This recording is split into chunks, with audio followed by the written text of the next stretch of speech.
laba bantu singibuyela lapha empandeni njengoba ukhulume ngempande laba bantu laba basebenzisa ubuchopho bezilwane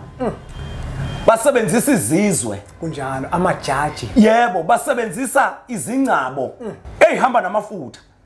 laba bantu laba fuze ngabe basebenzisa umoya ohlanzekile ukuze bezokwazi ukusiza abantu kodwa manje izofika kanjani ingilozi yekhanda mawukuthi uhlola ngekhanda uma wena usubheme izilwane la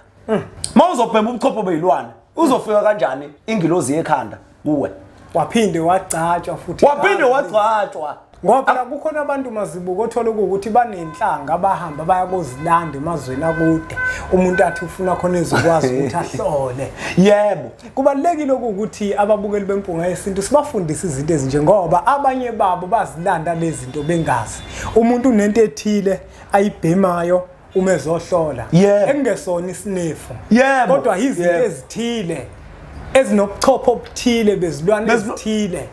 ukuze akwazi ukuthi manje adonse izinto ezithile kanti uyabona labantu bezilwane bayinkinga ngoba bangakubona ukuthi udleni izolo yebo uyabona lonto uyazi ukuthi umoya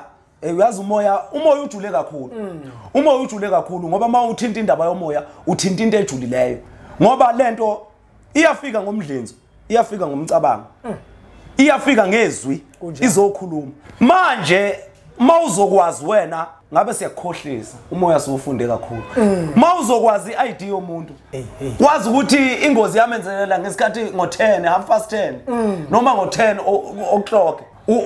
ngabe uhlola ngani lapho usahlola ngomoya noma uhlola ngezilwane okucaca ukusobala ukuthi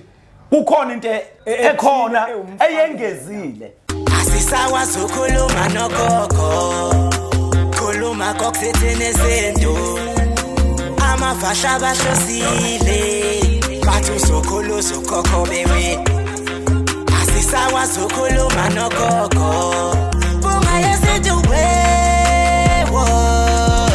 sakhuleka kunina abakhulu hayikhona bogogo nomkhulu igama umfoka mbanje ithi sasimbiza ngonduna kanjaba hayikhona yasuke yahlala impungu sihlebelela ulwazi izinto zaqala zakhanya nenkinga zaphela emphela njaba isisa kithi siyakhala sekukhona nenyanga zamanga izinto sakithi siyahamba engathi sekukhona abafundisi bamanga